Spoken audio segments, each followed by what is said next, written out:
பரீட்சை முடிஞ்சது, ரிசல்ட்டும் வரப்போது. பாஸா ஃபெயிலான்னு தான் தெரியாது.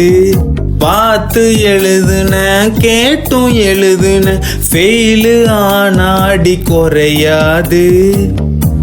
பல கோடி பேர்கள் தான் ஃபர்ஸ்ட் மார்க் கேட்கலாம்.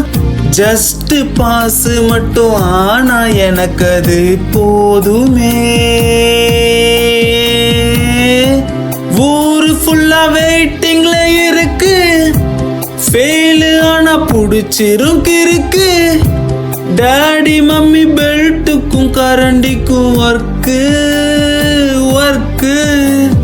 பாசு மட்டும் நானும் ஆனா போதும், எனக்கு தேவையில்லை வேற எதுவும். ஜஸ்ட் பாஸ வச்சு போடுவேன் சீனு, ஃபெயிலா நான் ரிப்பு நானு. கடவுளே பாஸ